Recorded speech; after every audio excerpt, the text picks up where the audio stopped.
What is up, everyone? Welcome to the final week of the PGA Tour's regular season. Just one more event for a shot for these golfers to rack up FedEx Cup points this week at the Wyndham Championship at Sedgefield Country Club. So welcome on in to the FanDuel PGA Q&A for this week. I am your host, Brandon Gdula. I'm the managing editor over at numberFire.com, and I will be talking about the field, the betting odds on FanDuel Sportsbook, the daily fantasy slate on FanDuel, my win simulations, and whatever else you want, because this is a Q&A format. So just hit up the comments section on YouTube, Facebook, Twitter, or Twitch if you have questions for this week's event, the Wyndham Championship. I'm going to start like I always do by looking at the field from a top-down perspective, looking at the win odds on FanDuel Sportsbook. Now, if you've been studying up for this particular event and see a glaring name that's not there anymore, it's because Patrick Reed, who was 22-1 last I saw on FanDuel Sportsbook, withdrew about an hour ago. So I'm a little bit more scrambled than usual. Usually I'm trying to do a bunch of stuff before the show, make sure I'm not missing anything, make sure all the spreadsheets are set up in the right way. And of course, he withdrew, and I had to go ahead and rerun some sims, take him out of the spreadsheet, make sure that he's not popping up. So there could be some errors. I could have forgotten to do a few things, but Patrick Reed did withdraw.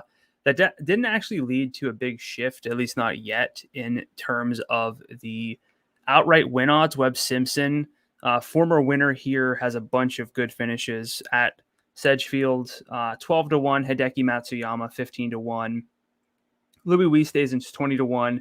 Then you get a bit of a drop then to Will Zalatoris, 28, Brian Harmon, 28, Sungjae Im, Jason Kokrak, both 29, Russell Henley, 30. So, I mean, look, I love Russell Henley. There probably aren't too many people who like Russell Henley more than I do, but anytime you see Russell Henley 30-1, it kind of tells you a lot about the field that we have for the week. No disrespect to Russell Henley. I think he's a great play. On FanDuel, he's only $10,900 with his salary. So, but again, I mean, it is what it is. And sometimes we get this, and then for the next 3 weeks, we should have some really strong fields. But this is kind of what we're looking at with the top. And so from a betting standpoint, my win simulation model has Webb Simpson as a bit overvalued. Same for Hideki Matsuyama. And anytime that the two favorites are kind of aggressively overvalued, at least like 1 to 2 percentage points, maybe 3 percentage points. I don't know where it shook out. Didn't get to audit the new sims that well without Patrick Reed that I just ran. But anytime you get that, like 1 to 2 percentage points for the favorites, possibly 3, sometimes 4. So I don't know exactly where it is now, but that puts value on other names. And for this week, the value has primarily gone toward Louis Oosthuizen, who is the best golfer in this field over the past year. Kind of, you know, in my database, if you adjust for field strength and recency, but also like Data Golf has him over the past 6 months as the best golfer, over the past 20 rounds as the best golfer. So you kind of have to overcome that, like, Louis doesn't win events sort of fear, but if you want to find a good betting value, it's Louis. That's just kind of how it is. Thoughts? Question from DJ. I just realized that I told you I was scrambling. I didn't have my lights on, so I didn't get my lights on. So I'm sure my video quality is not going to be as good as it typically is. But a question from DJ. Thoughts on Fleetwood or Kisner?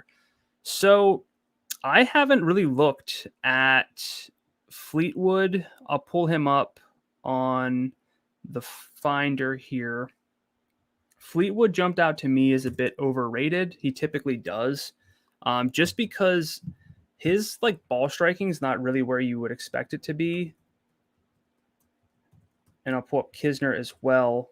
Not a whole lot of great like win equity here. Now Fleetwood is 40-1, so it's not like he's up in that 20-1 range, so that should help. But his FanDuel salary is still 11,000, which is a bit steep for someone who's got poor iron play. I can justify poor iron play a little bit easier from value plays. not necessarily from the high end golfers in the field. It's kind of just that mark of consistency. Iron play is just trailing off the tee play with terms of like week to week predictability. So I like Tommy Fleetwood as a golfer. Like, I like to watch him, I like to root for him, but I'm never as high on others when it comes to daily fantasy or betting, just because of that iron play. And honestly, the ball striking overall, 62nd percentile is off the tee is fine for this field, but it's not particularly good. And he's rating out as one of the longer hitters in this field. And I didn't go over the course just yet, which I'll get back to. And I'll explain why, honestly, someone like Kevin Kisner, who is better with the fairways gained than the distance, should probably be bumped up. But for Kisner, really good putter, especially on Bermuda, which is what we get this week. I would honestly the win simulation model likes Kisner better outright. You can get him at 48-1 instead of 40-1. And honestly, if we're talking like daily fantasy, you can't really compare them with that huge of a salary gap. But I think Kisner is the preferred play between the two if you're looking for an outright. And I think at this rate, just play him on FanDuel, save some salary, and spend up on other golfers instead. So I'm going to jump back over to, I don't know why this isn't working. Jump back over to the course itself at Sedgefield for the Wyndham. Sedgefield's been around for quite some time. And, if anyone else has any other questions, DJ got his question answered first. Hopefully I answered that satisfactorily, but just hit up the comment section, YouTube, Facebook, Twitter, Twitch, and I will get to those. For this week, we've got, again, Sedgefield Country Club. It's a par 70, 7,100 and change in terms of the yardage. So it rates out a little bit shorter than your average par 70, about 80 yards. And I have a hole-by-hole breakdown on numberFire in my course primer. There are some holes that are kind of rate out longer than usual relative to par. And some of the shorter holes, there's a shorter par 4 and 2 shorter par 3s relative to like the median par 3, which is like 200 yards on the PGA Tour. But it's a shorter overall course with about average green sizes and those Bermuda greens that I already talked about. And that has had a pretty clear effect on driving distance. The fact that it's a shorter course, according to Data Golf's course fit tool, driving accuracy gets way more attention this week. It means more at Sedgefield than it does on your typical PGA Tour course. Driving distance gets de-emphasized. Putting gets a little bit de-emphasized. Around the green play a little bit de-emphasized, and approach is about the same. And then I also like to usually start here, but I just jumped over because I had a more natural segue to the course fit tool. But I like to look at what drives variation in scoring, like what in a particular week or in a particular event. Hopefully the sample is large enough, which we get for this event average here. What's leading to scoring? Well, putting is more important in terms of explaining how golfers separate. Part of that is because it's a birdie fest, which I'll go to next. Putting's a little bit more important. Around the green play, a little bit less important. Iron play less important, but still, it's easily the most important in terms of explaining how golfers separate from one another among the 3 tee to green stats. That's always the case. That's why anytime you hear people talk about strokes gain approach, you can gain more strokes from approach on the field than you can off the tee or around the green, or really even putting. Putting sometimes gets up there depending on how hot someone is with the putter, but approach play is always number one. Even if it gets downgraded a little bit, still going to explain more about how golfers separate than either off the tee or around the green. And I mentioned the scoring. The past scores have really alternated, so it's kind of funny in a way, but Jim Herman won at 21 under last year. Before that, it was 22 under for JT Poston, back to 21 under for Brandt Snedeker, 22 under for Henrik Stenson, and then 21 under for Siwoo Kim. So we're looking at a winning score of 20 under or better. That's going to lead to a lot of birdies, and driving accuracy is more important. Basically, what I should say is driving distance isn't a prerequisite, which it is at some courses. And so anytime you get that combination, anyone who's listened to me before knows where I'm going with this, but anytime distance isn't a must, shorter hitters are viable. And anytime a course is playing easy to par, that puts more golfers in contention as well. The simplest way to think about it is, if par fours are more scoreable, the best of the best, the longer hitters in this case, like they're not going to be able to birdie holes that the rest of the field can't. Whereas you give them a super tough, super long course, some of the shorter hitters, birdie's not really in the cards on some par fours, where it would be for the bigger hitters. So like the lower the scores and the less that driving distance matters, the more volatility there is, which is really why I'm not sold on feeling like I have to play Webb Simpson this week, even though everything points to playing Webb Simpson. Almost Hideki. Louis is not going to be off the radar by any means, but I think we should probably get a little bit of a popularity advantage by playing Louis Oosthuizen over Webb Simpson, just because that volatility, I think, is super important to keep in mind for this week based on those two separate criteria that kind of funnel us to think that it's going to be a bit more volatile in general. And I mean, honestly, you look at the leader, if Jim Herman can win an event, that kind of explains exactly what I'm talking about even better than I could. Billy Horschel, not a long hitter necessarily. Webb Simpson, we know. Kevin Kisner, not a long hitter. Zach Johnson up there. Russell Henley, someone who always benefits. So like, just go back and look at some of the leaderboards, and you'll kind of realize what I'm saying, where you shouldn't expect it to be the most chalky event for the, that's not going to be super chalky. We're going to get a lot of that variance. Question from Clint, who's some top-notch value plays? So I think value this week is actually pretty nice. I don't always feel that way, but I do think there's a bit of a cap, and it's around 8,500 for me this week. I will have to pull up the really busy sheet here that has everyone. I will skip over the 9,000 range, which is actually quite loaded with names, and I'll focus primarily on the 8,000 range just to go over some of my preferred plays for these purposes. I'm just going to make everyone green and then filter them out so I can kind of highlight some of my favorites a little bit more easily if this will update. But there are, okay, of course that's not going to work, because why would it? There we go. I'm going to filter now just to get some of those names. And again, some of these like Kuchar, Aaron Wise, Brian Stewart, a little bit less surefire plays, but we get golfers who really benefit from playing on a course that doesn't demand distance. So one cool thing about golf, there are a lot of cool things about golf and how we can approach a slate, is that for the most part, the best golfers are the best golfers, but the value golfers, like sometimes it's a big hitting course and you're like, well, play someone who just nukes it off the tee, has some other issues, like a Jonathan Vegas comes to mind anytime that's the case. But there's also the inverse, and we get this a little bit less frequently, where distance, because accuracy doesn't really matter a whole lot generally, and distance is kind of overtaking the game. But every now and then you get events like this, and it's Ches week. Jim Sonis and I talk about it all the time.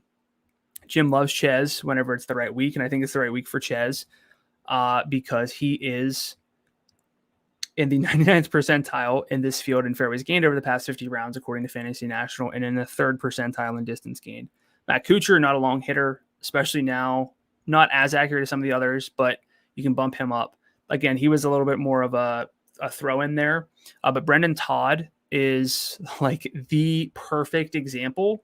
Jim does love Ches. Thank you, Cal.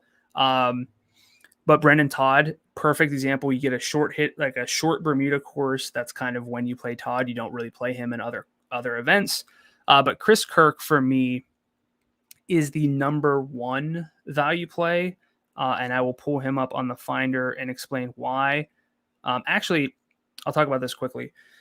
If you're looking for course comps, I don't do that a lot. I don't know how predictive it is. I haven't tested it, but RBC Heritage is another Carolina course. The weather's going to be hot this week. It's going to be a bit shorter of a course. Now, Harbortown has a really small green, so it's not quite the same. And it's like, can you comp them now that One has really small greens, one has average greens. That's kind of where you get into. But I think it's at least somewhat noteworthy that there might be some overlap here. And Chris Kirk finished 7th earlier this year at RBC Heritage. But Chris Kirk is also just kind of good. He probably also, he'd jump up to 11th because Patrick Reed withdrew. He's now, I guess, tied for 49th without Reed instead of 50th.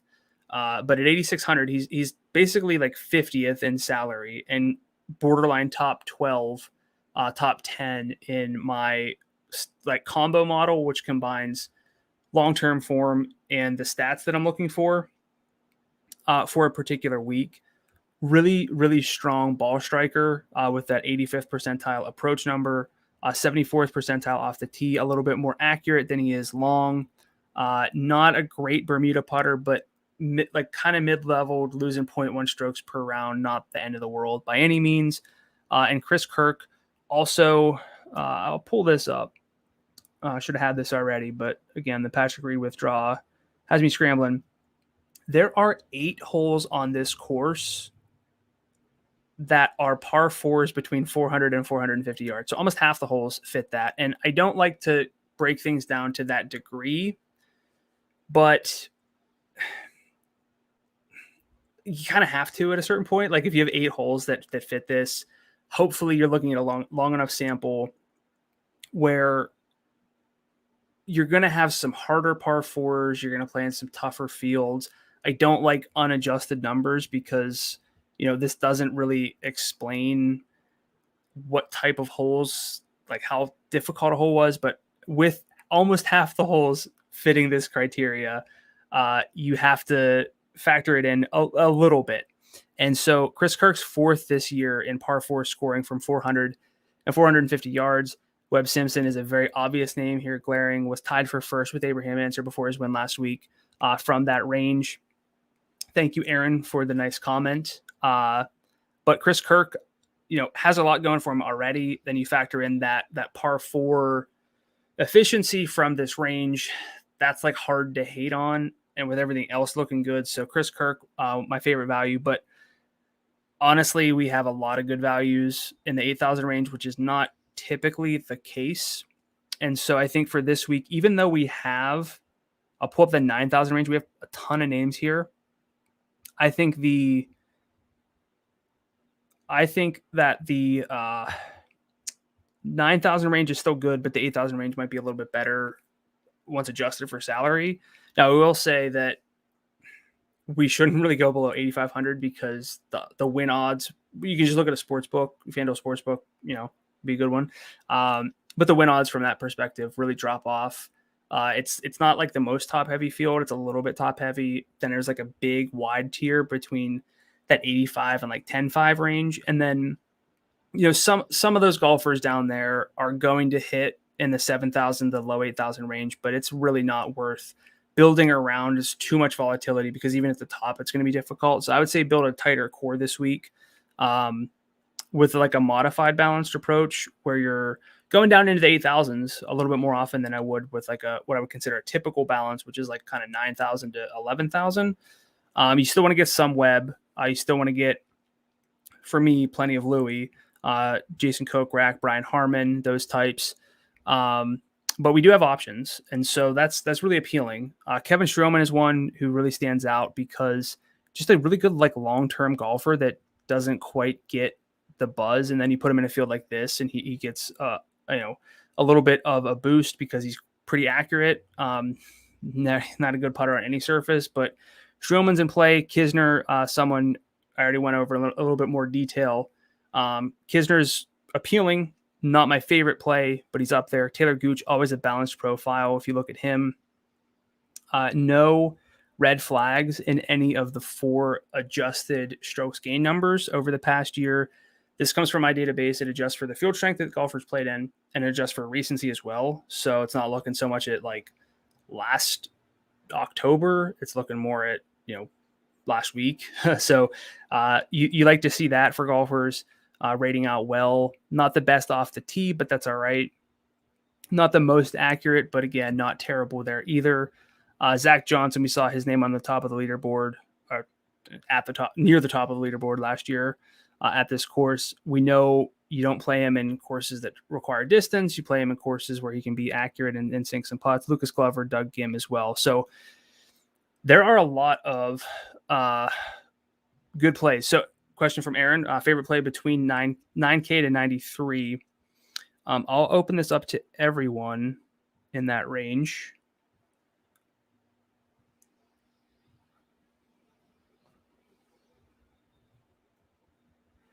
But it's probably going to be Lucas Glover if I can go there at 93. So I can. Glover, really good tee to green, 83rd percentile. Not quite as good as Harold Varner, not quite as good as Doug Gim, but the putting for Gim is a big red flag. I should probably make that big. And it's 14th percentile, but he's just a bad putter, and that really bogs him down a lot. Ryan Moore has a win here. I wouldn't hate that, but it kind of speaks to like the power of the value range this week. But I'm going to go with Lucas Glover just because he's the best of the long-term golfers aside from Gim, and Gim has plenty of putting concerns. I wouldn't dislike Harold Varner, even though he's not highlighted. Carolina guy, went to college in Eastern Carolina. It's not a good Bermuda putter, so that's a bit of a concern. Was runner-up at the Heritage, though, so that's kind of a corollary. But I know it's kind of like it's rare. We haven't had this for a few weeks, but it's a really strong low-end, like low 9,000 tier this week, and so you have plenty of options. I'm going to rank Glover first. If I can go the whole way up to 9,300. If I couldn't, it would be Gim for me in that range. So, got some time yet. Let me break down my win simulations because I think I covered everything from a DFS perspective to a pretty good degree, unless I should probably actually go through just the studs real fast. The studs and let's do the studs in the 10K range a bit. Louis, my number one, I already mentioned. Brian Harman's going to be green now without Patrick Reed. I know it's kind of a good number of names. These are the three over Webb, Hideki, and Zalatoris, and Sungjae and Fleetwood. Let's throw them in there because they're all 11,000 or higher. It's Louis number one for me, Harman, Kokrak at the top, but we also have Russell Henley and Siwoo Kim, who Siwoo Kim's got a win here in his career. But I'll pull up Russell Henley and Siwoo Kim in a little bit closer, just because I think Henley deserves a lot of attention. And Siwoo Kim deserves plenty of attention after his 13 on a par 3 kind of made me feel better about my game this past week. But I think shooting a 13 is going to drive down some sentiment for Siwoo, even though he has a win here. Not a good Bermuda putter, so that's kind of still the concern with Siwoo Kim. His approach play is plummeting because he lost like 16 strokes from approach just last week because he hit so many in the water. Also lost a ton of strokes putting. It was quite an event last week for Siwoo, but really elite wedge play, really strong off the tee, and another one of those situations where a little bit more accurate than he is long. That's kind of how he gains more of his strokes. But Russell Henley is kind of that magnified, more accurate than he is long. So that helps us kind of overlook the modest strokes gained off the tee number. And he's just got the best adjusted irons in the field. That's always what you want to see. Russell Henley's got some really good finishes in tougher fields than this. So I'm pretty high on Russell Henley. And at that salary of 10,900, I feel like I can avoid Webb Simpson more in tournaments. I think if you're playing one lineup, Webb Simpson play makes a lot of sense in like a cash game or a head-to-head, maybe like a three-man, something like that. But in tournaments, I'm probably just going to be okay being underweight on Webb and Hideki because I can play Louis, Kokrak, Harman, and Russell Henley at the very, very top. So that's kind of how I'm feeling from an overall roster construction, game theory perspective, tournament perspective entering this week. I think there's a lot of volatility that makes it okay to pass up on Webb overall. So I'm going to look quickly at my win simulations and just see who's rating out as the best values overall. For the week, according to the odds on FanDuel Sportsbook, no surprise here. It's Louis, rating out as a pretty insane value for me at 20-1 odds. That's what I talked about at the top of the show. Webb's about 2%, 2 percentage points, I should probably say. Overvalued. Hideki almost 2.5 points overvalued based on long-term adjusted form and course fit. I think Webb just has a little bit too much subjective love around him for the week. So I'm going to be okay not betting Webb, especially at 12-1, and start my betting card with Louis at 20-1. But Brian Harman at 28-1 is rating out as a positive expected value as well. I don't typically see so much green here. It's actually kind of hard to outperform the actual betting odds because bookmakers are generally efficient. You also don't want to see things wildly different because you're probably not on the right path. But whenever you have a few guys clearly overvalued based on what I like to look at, you have Will Zalatoris here too, like great golfer. His putting is still really bad, and he doesn't even have the high-end weeks necessarily. Finished top 10 last week with one of his best putting performances of his career on the PGA Tour, which is short, but like he still doesn't have that like 6, 7, 8 stroke upside with his putting. If anything, he's got that on the negative end, and that really makes it hard to level out, right? And then you factor in he's a longer hitter at a course where you don't necessarily need to do that. It's going to downgrade your advantage there. So we have a lot of overvalued golfers from that perspective. So it's pointing to Louis, Harman, Henley.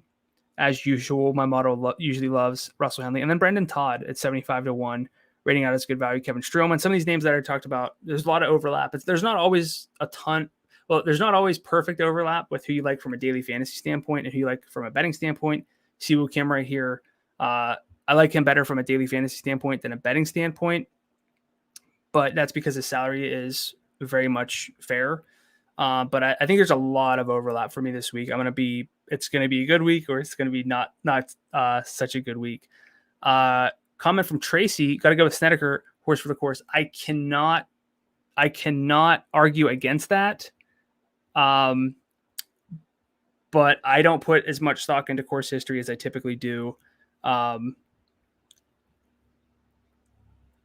I would never talk anyone out of Brandt Snedeker, though, at a course where he has been so good. So, Tracy, that's a good call. I actually have on numberFire some of the best golfers at their particular course with the best adjusted, or not adjusted, just total strokes gained average. Snedeker makes the list, gaining 1.5 on the field in his career since 2012 at the course. So, good call. And with that, I'm going to bring on Tom Vecchio, and he is going to be breaking down the MLB slate for tonight. Tom, what's going on?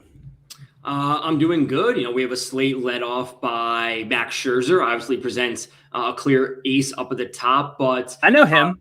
Yeah, he's pretty good at baseball. But if you want to save some, certainly look to pivot down to Logan Gilbert for the Mariners going up against a very weak Rangers team. Save that salary, load up on some stacks tonight. I was a Mariners fan growing up, so I like this.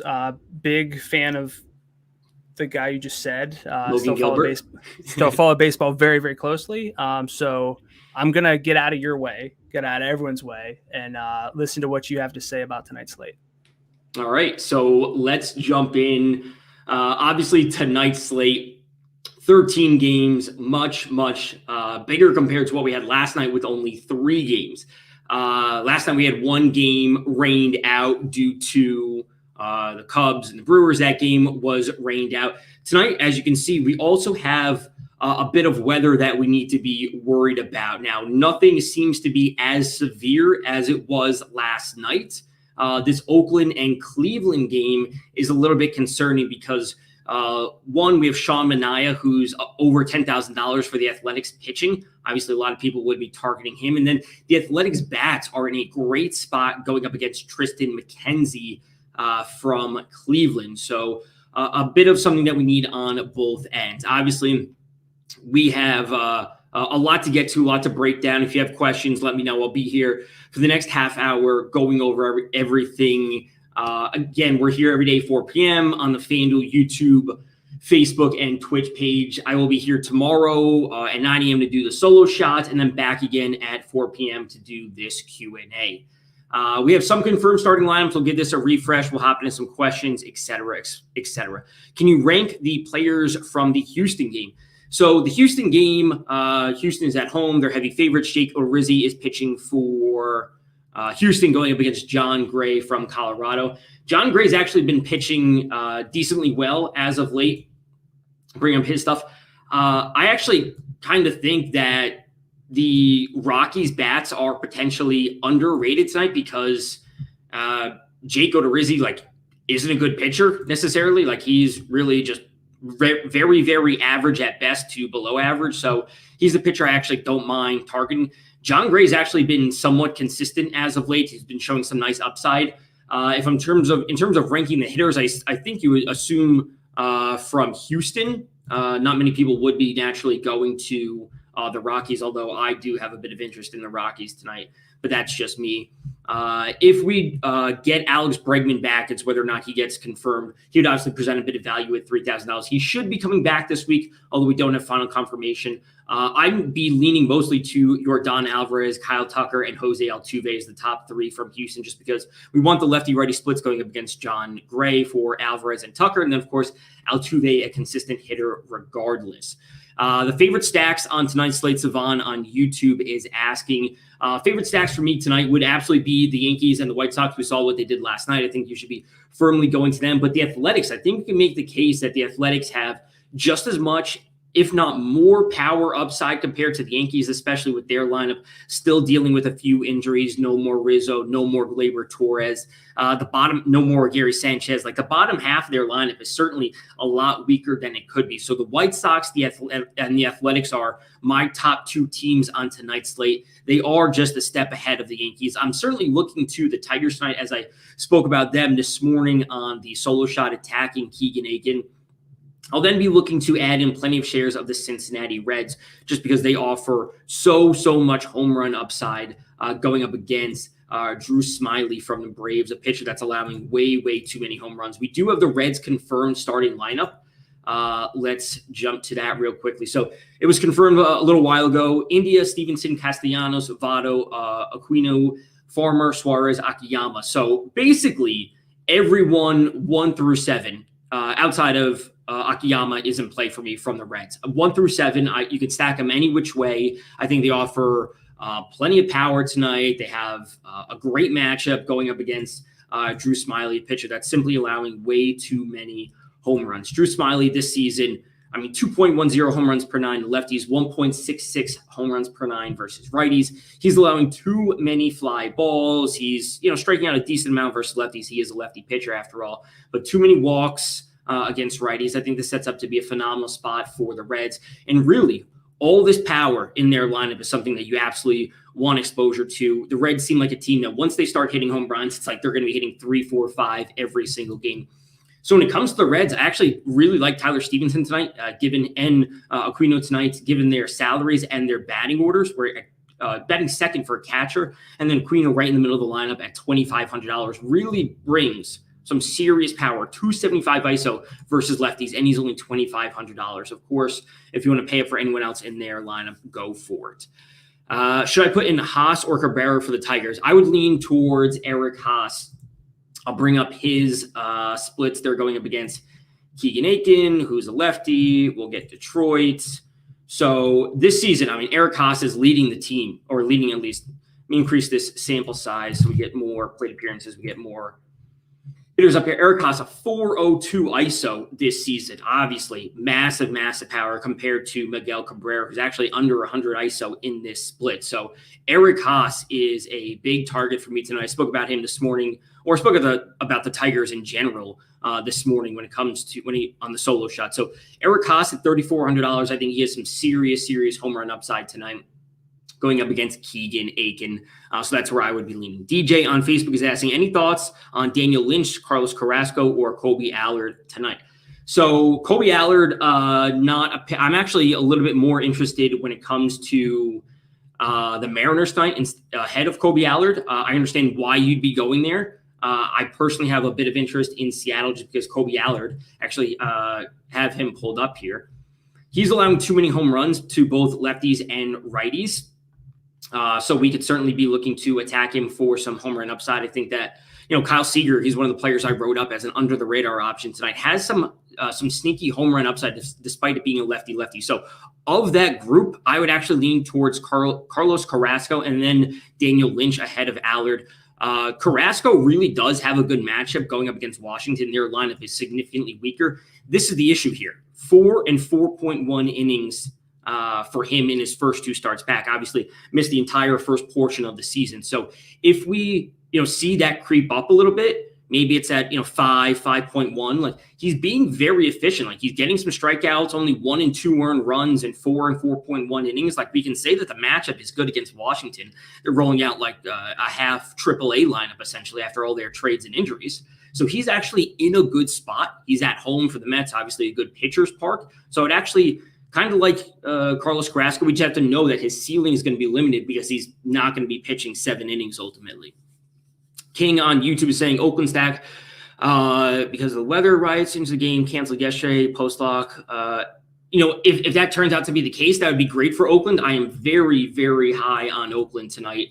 Going up against Tristan McKenzie, just a pitcher that's allowing way, way too many home runs. Only 1.11 home runs per 9 to lefties. He does have a 5.29 xFIP. He's also allowing 46.3 home runs 46.3% fly ball rate this season versus lefties. And he's only allowing 10.5% home run to fly ball ratio. Now that 10.5% home run to fly ball ratio is below the league average. So given the volume of volume of fly balls that he's allowing, he actually should be allowing more home runs. Like you can't be giving up this many fly balls and just so few of them turn into home runs. So since he's below the league average when it comes to home run to fly ball ratio, I actually think that he's due for some negative regression. The league average is at 13.4, 13.5, whatever it is. So he's actually due for a bit of negative regression. So Matt Olson is my second home run call for tonight. I said Nick Castellanos this morning on the solo shot. Matt Olson is my second home run call for tonight. Just everything lines up for him going up against Tristan McKenzie. If we look to Matt Olson's splits this year, they're obviously fantastic. He's having a great season, plenty of power versus righties at 242 ISO. Obviously great to see a 42.7% fly ball rate and a 40% hard contact rate versus righties. Fantastic stuff from Matt Olson. So really anyone in Oakland, this top portion of their lineup, obviously except for Ramon Laureano because he's been suspended, I think is firmly in play. And yes, if people are afraid about the weather and they said, oh, yesterday's game got canceled, I see that there's going to be weather tonight. If that means, less people are going to be rostering Oakland, I'm just going to be on top of Oakland even more just because that home run upside is totally there for them. What games will have a lot of offense? Savon on YouTube is asking. I think that we could be seeing like a sneaky shootout between, or not, I guess it's not so sneaky, but the Tigers and the Orioles, like a 10.5 over under, just both teams with bad pitchers, both teams with bad bullpens. Like, as I've said before with the Orioles, what it was last week, against Andrew Heaney, like their offense between Cedric Mullins and Mountcastle and Mancini, like that offense has some pop. Now they just put Austin Hayes, was it on the IL? No, they put Mountcastle on the IL. So Hayes is still in there, but Mullins, Mancini, Santander, Hayes, like even DJ Stewart in the lefty righty matchup, like that's some decent power in the lineup for Baltimore. And you can say the same thing about Detroit for Grossman, Jonathan Scope. He is playing his former team. So if you are a fan of revenge narratives, that's there. Candelario has some power. And then Eric Haas. So like there are multiple options for both the Orioles and the Tigers. And, depending on where you go, like these players aren't that expensive. We're looking at all players here. There's 3 players above $3,000. Everyone else is $2,400 and below. So doing a game stack here is very, very viable tonight. I think that the over-under of 10.5 kind of indicates that both teams with implied run totals over 5. Jerry on Facebook is saying, I'm on board with the New York Mets, Seattle, and New York Mets, St. Louis, I think you mean Seattle, and San Diego. Boston, Miami, all these teams. What are your thoughts? So the Mets, I understand in theory why people will be going to them since they're going up against Paulo Espino. Ultimately, their lineup, which was confirmed, like their lineup kind of has me like wanting more, right? Lindor's been out. Javi Baez isn't in the lineup today after he's dealing with this hip thing. But if you want to go with Alonso, Smith, Conforto, like as a main three, that's what I'm kind of okay with. Like I'm not overly in love with the Mets. I understand why they could be popular because their matchup is good, but like a large portion of their lineup doesn't have like overwhelming power tonight compared to what we have in other spots. So the Mets in Detroit. I thought you meant Seattle. Detroit. Yeah, totally on board with Detroit. Jerry was saying. So Boston, San Diego, I think those are great. Detroit, just spoke about them. I think they're fantastic. The Mets and St. Louis, they're kind of in the same boat for me. Like I understand why people are going towards them. I would lean a little bit more towards St. Louis than I would the Mets. But if you're going to the Mets, I know why you're going there. I'm not going to argue against it. I just think that there are better teams you could be targeting. So that's where I'm going about things. Best secondary. Kyle is saying, do you like the Cardinals versus Stephen Brault tonight? Yeah, I think the Cardinals are fine tonight. Like I'm not going to be arguing against a team attacking, Pittsburgh pitching staff or the Pittsburgh bullpen. Like we all know that they're not good, and you could certainly roster. Not Cincinnati, St. Louis very, very easily, right? Like we are dealing with affordable salaries for the most part, depending on where you roster, except for Arenado and Goldschmidt. But rostering some of the St. Louis lineup is very, very affordable. So I understand why people are going there. I know that I do want to have a few shares of some of their hitters. It's just how they work into my overall player allocation. Best secondary stacks tonight. So outside of some of these top teams, I think are going to be very chalky. The Reds, like I said, the Reds are dipping down here to 4.7. Yet I think this matchup for them is actually really, really strong going up against Drew Smiley. So I think that's fine. The Mariners are slightly interesting to me today as well, going up against Kolby Allard. I mentioned that. And then like a really, really off the board option would be the Rockies. As I said, I don't think Jake Odorizzi is a good pitcher. We look at some of his splits here. Like he's not a big strikeout pitcher. He's walking way too many lefties. He's allowing way too many home runs, and he's giving up fly balls, right? So we look to the money line, right? And we see that the Astros are heavy home favorites, right? And they should be, right? We should see the Astros as heavy home favorites going up against Colorado. I'm not here to say that Colorado's a better team than the Astros. Of course they're not.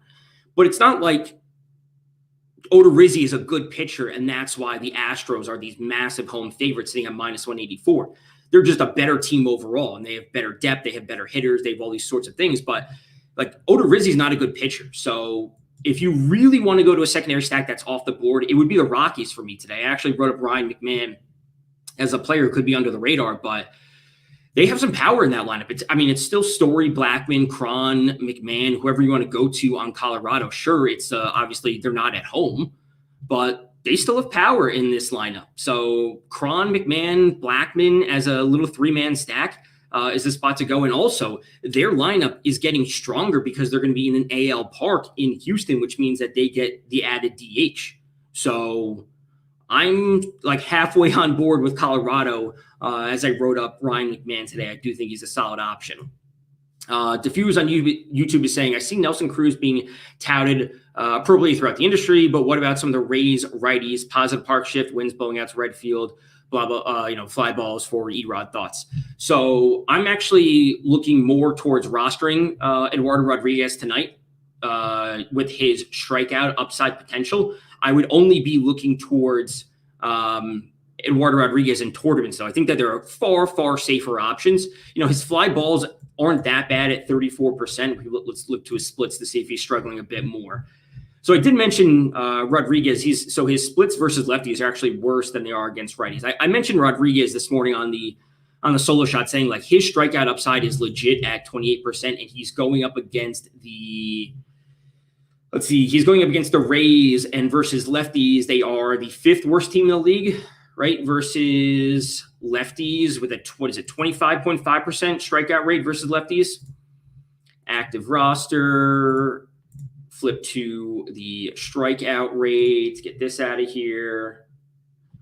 Pretty sure it's at 25.5%, 25.3%. So the Rays strike out a ton. Now they have good power. They're right at a league average offense of 101 WRC plus. So I like Eduardo Rodriguez as a pitcher. If you're going to the Rays for some home run upsides, specifically like Nelson Cruz, I think that's totally fine. They got Randy Rosarina back into their lineup. He's going to be batting leadoff, as you can see. So yes, the Rays do make a good stack tonight. There's no doubt about it. But on the flip side, we also have some significant strikeout upside for Eduardo Rodriguez with his 28% strikeout rate going up against a team that strikes out the fifth most versus lefties.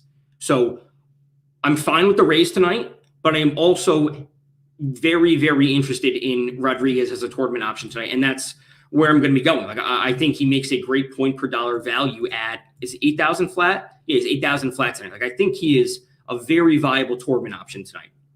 So that is something I'm considering. Michael Starr is saying the White Sox lineup is confirmed. Are you interested in them versus Jacks tonight? Of course, let's just give this a refresh. Yeah, the White Sox, we saw what they did last night. Anderson, Engel, Brave, man, standard lineup for them, obviously, given the fact that Brandon is not back yet. Luis Robert is back. Let's double check. Did his salary increase? It did. It's up to $2,700. He was minimum salary last night. So yes, the White Sox with their lineup, this is a team that, again, kind of like the Braves, kind of like the Reds, like, and when they get the home runs going, it's like that they're never going to stop, as we saw last night. So, I didn't specifically talk too much about the Yankees or the White Sox today because I think that they're very, very clear. I think that they are the given offenses on tonight's slate. We should see them as two of, if not the chalkiest offenses on tonight's slate. And I think that they're viable in all formats. I think that you should be stacking them. You could be looking at them for home run upside, everything. So fully on the White Sox today, fully on the Yankees. Just didn't necessarily want to be talking about them because I think that they're, kind of just like the standard for today. I want to look a little bit elsewhere. Kind of like when we have game at Coors Field. Like, we all know what's going to be happening. We know the upside that they can bring. I want to be, a little bit different, specifically when it comes to tournaments. How can we find similar production for, teams that are going under the radar? Jerry on Facebook is saying Atlanta and Cincinnati will be a hitting game for sure. Give us a pitcher who's cheap but has upside. So, yeah, I'm totally on board with Cincy and Atlanta. Obviously, a little bit more on the side of Cincy than I am Atlanta, but it's not like we haven't seen Sonny Gray struggle this year, specifically when it comes to a few home runs here and there. So, yes, that game stack is also very viable. And a pitcher that is cheap with lots of upside. So, a pitcher that's cheap with upside. So, like, what salary are you looking for? Like, that would help because, in theory, Tristan McKenzie has a ton of upside with his nearly 30% strikeout rate. He does have that upside, but, is $8,000 cheap? Is $7,500 like a little bit more like Carrasco? Yeah, I spoke about Carrasco a little bit. $7,900. I think he's fine tonight. It ultimately comes down to, how long is he going to be going into the game? $7,900 for Carrasco, in my mind, is a bit much to pay when we don't know how deep he's going to be going into the games. Like, realistically, he's probably not going to jump from 4.1 innings pitched to like 7 or 8. It could be 5.1, maybe 5.2. Like that's ultimately what we're looking at. But Rodriguez at 8,000, like, he's showing, like, now granted this game's against Detroit, so take that as you will, but 47 points, 8 strikeouts and 5.2 innings against the Yankees, 40 points against Oakland and 46 points against the Yankees. Like, this strikeout upside and this consistency of strikeouts per inning and how many his potential with this 28% strikeout rate, I think is legitimate tonight. That's why I'm looking towards him in tournaments. So I would lean towards Rodriguez over Carrasco simply due to the fact that Rodriguez could pitch 7 or 8 innings and Carrasco's probably not. So that's just where I would be going about that. DJ Cass, your thoughts on Jared Duran, Derek Hill, Ho-Jin Park, or Jack Mayfield if he plays? Ultimately, I would take Duran just for the he's batting second tonight, right? For Boston. Duran he's batting second tonight, like $2,500. Yeah, a player batting second for that salary in the Red Sox offense is something you absolutely want exposure to. You could also take Park. Like, I would take them both ahead of Mayfield. How do you like the Angels, Los Angeles Angels game tonight and Philly? So the Angels aren't on the main slate tonight because they're playing a doubleheader against the Blue Jays. One game starts at 6, the other one one game starts at 6, one game starts at 10. So they're not on the main slate. If you're playing a single game, I haven't looked into that too much. I would say, I mean, if you could just play Ohtani and whoever else you can afford, I think that would be the call. But in the Philly game tonight, obviously the hitters in this game probably shouldn't be popular on either side. I guess the Dodgers hitters would be a bit more popular compared to the Phillies. This is really not where I'm looking for hitting. This is where I'm looking to get Max Scherzer into my lineup. I don't hate the idea of also going towards Aaron Nola for tournaments. Obviously, I think he's in a tougher spot going up against the Dodgers compared to Scherzer going up against the Phillies. We also could say that Scherzer is a better pitcher than Nola. So no, I'm not really looking here for offense. If I had to go here for offense, it would be on the Dodgers side of things going up against Aaron Nola. Jerry was saying in regards to Carrasco, had him in mind, but he may only pitch 4 innings. Like, that's the problem. Like, as I said before with Carrasco, whoever asked it before, like, yeah, this matchup against Washington is probably not going to be too tough for him, right? Especially with this, watered down Washington lineup. Like, he's been pretty solid to start. It's just that he's not stretched out and he's, not going to be pitching 6, 7, 8 innings, which is an issue when he's $7,900. If he was $7,000, I think would be a different story. DJ on Facebook is saying Alex Wood is cheap. Yeah, we could be going to Alex Wood, $8,600. I mentioned him right at the end of the solo shot this morning going up against Arizona. Yeah, a couple of these recent starts, one against Arizona, one against Houston, aren't great, but he still has a 25.1% strikeout rate this season, which is right at the league average, if I remember correctly. Let's see, strikeouts. Wood, 25.1% strikeout rate for Wood. So, like, he is a good pitcher. Like, he's only allowing 1.05 home runs per 9, which is obviously nice and low. 3.68 xFIP and 3.77 SIERA. Those are good numbers. There's no doubt he's a good pitcher. A couple recent starts that are bad aren't overly concerning. So, yes, I do like him today against Arizona. Kind of mentioned that to close out the solo shot. Would you consider Sonny Gray in GPPs tonight? Atlanta does have some righties with high strikeouts. So, yeah, we could flip to so Sonny Gray is up here at a 29.1% strikeout rate. His stuff is legit. We know that. So Peralta and Steele are both in the first game for Milwaukee and Chicago Cubs. That's going on going on right now. So Gray does have the second highest strikeout rate on this slate, right behind Max Scherzer. So, yes, we can be looking to him there. Let's go to the teams. Let's look at Atlanta and their strikeout rate versus righties, as you said. Flip to versus righties, and we'll see.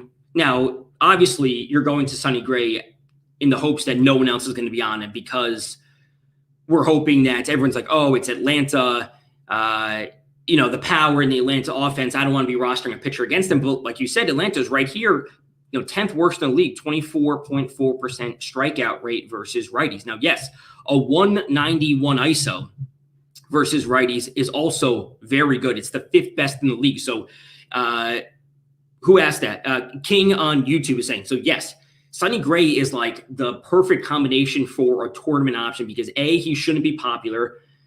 B, he has that strikeout upside. He has the matchup that allows that strikeout upside against Atlanta, the 10th worst in the league against righties. And he should not be popular. And ultimately, 92, like the pivot away from Sonny Gray is Logan Gilbert, who everyone's considering just to be a phenomenal option today. Like Logan Gilbert should be so chalky today going up against Texas, and everyone's just penciling Logan Gilbert in as a very solid option. So because Gray's right next to him and in just a factually tougher matchup, yes, Gray makes a fantastic tournament option tonight. He can strike out 8-9 hitters in a game. So totally on board with going to Sonny Gray as the pivot off of Logan Gilbert in tournaments. And really, it shouldn't mess with your line of construction at all. It's only $300 difference. So if you were planning on Logan Gilbert and you want to get away from the chalk, Sonny Gray would be the answer. DJ saying, watch the weather in the Philly game tonight. Let's give this a little bit of an update. So weather is a little bit of an issue for some of these games tonight. Philly, rain should be north and or clearing. We'll reevaluate before first pitch. but not expecting trouble. So we'll get updates from Kevin Roth, hopefully leading up to first pitch. If you're looking at roster, Scherzer tonight, obviously the best pitcher on the slate. You want to be paying attention to that because that is a weather issue. So how would you play your stacks? For example, 3 Boston, 2 Cincy, and 3 Colorado. So if you're looking to go a little bit off the board with a Colorado stack, that's something, like I said, I'm going to have exposure to Colorado tonight. I just don't think, it's not just I don't think, Jake Odorizzi is not a good pitcher. Over 41% fly ball rates of both lefties and righties. He's allowing too many home runs, and he doesn't strike hitters out. He's just not a good pitcher, right? And that's what it is. So if you're looking to get Cincy, Boston, and Colorado, so Boston, obviously we want to start with the safest options in Boston. Obviously, it depends on their salaries. If you can afford to pay up for Devers, Martinez, Bogarts, any combination of that wouldn't hurt. If you need to take the salary relief and drop in Duran in there, so if you could go 2-3-4 or 2-3-5 from Boston, wouldn't be horrible. Obviously, depending on the salary. From Cincinnati, I'm big on Nick Castellanos tonight as one of my home run calls, so I try to get him in there, and it would ultimately come down to Castellanos at 39 isn't bad. Aquino at 25 offers a little bit of salary relief. He's 5, so you could go 3-5 there, bringing some salary relief. And then Colorado, it's really whoever else you have salary for, depending on who you're paying up for pitching. I'm big on Ryan McMahon tonight. I think he's in a good spot. He's been looking good. Obviously, CJ Cron had this huge weekend with multiple 2 home run games. Granted, they were at home, but he does have some even-ish splits versus righty. So I would look to McMahon, Story, Cron from Colorado as certainly options. Producer Cal, our great producer, saying $9K left to spend on pitcher Eduardo Rodriguez, Alex Wood, or Carlos Carrasco. So Wood is the safest option, but he certainly doesn't have as much upside compared to Rodriguez. I would lean towards Rodriguez. Ultimately, we want to just gain as much upside as possible. Wood is the safest option, and if you have $9K left, Wood only leaves you with 400 left, which isn't the worst. If you take Rodriguez, you'd have $1,000 left, which means you'd have to swap out, a player or two, because that's just simply too much salary to leave available for lineup construction. So Wood is ultimately the safest option, but Rodriguez has the most upside. Tim Vest is saying, are Giants a good money line pick? So yeah, the Giants should win at home tonight. I don't know what their money line is. Giants are heavy home favorites, and this shouldn't be a surprise. They're one of the best teams in the league, going up against Arizona, who are one of the worst teams in the league. So I think the Giants are a safe pick tonight. It's a lot of juice, minus 210 to be laying, but if you're adding that into a larger parlay, I think it's fine. They should be winning that game 8 times out of 10 realistically. Ultimately, it's baseball. Some random things could happen, but the Giants just are the better team. There's no question about that. DJ on Facebook is asking, would you play Cesar Hernandez or Luis Robert tonight? I would play both of them. Personally, I guess I have a bias. I would lean towards Luis Robert because I have him on my team, on my keeper league for my season-long team. So I was very excited to see him back in the lineup for the White Sox yesterday after missing nearly all of the season. So personally, I would lean towards Robert. He also does just have more power compared to Cesar Hernandez. And he's cheaper tonight. So Robert batting 7 and cheaper versus Hernandez at 3,200, batting 8. I would go towards Robert. Savannah's asking, what is a GPP? So GPP is just, it stands for guaranteed prize pool, but it just means tournament. So it just means, cash games are your 50-50s, your double ups, your head-to-heads, all those sorts of things. Some people consider triple ups cash games. It's essentially close, but GPP just stands for guaranteed prize pool.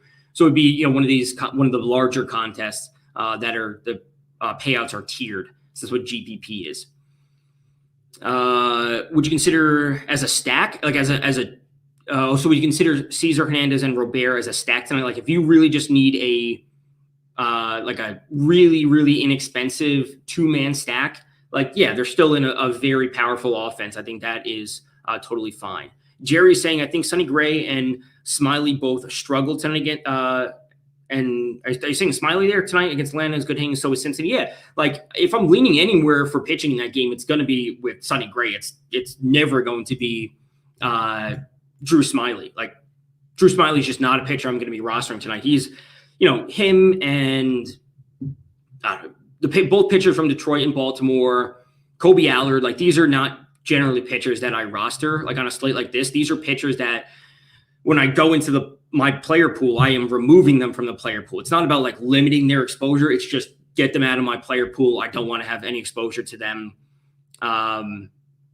No pitchers. So I'm totally on board with if this Cincinnati Atlanta game ended up if you told me this game ended 9-7 or 8-6 with either team winning, I'm not going to be surprised at all. I think the home run upside from them is both immense on a nightly basis. And then finally, King on YouTube is asking, do you think Jimenez makes it to 3 multi-home run games in a row tonight? Probably not. When a hitter is hot, he's hot. He is in a great spot. Multiple home run games in a row. Ultimately, probably no. It's baseball. He's just bound for some regression.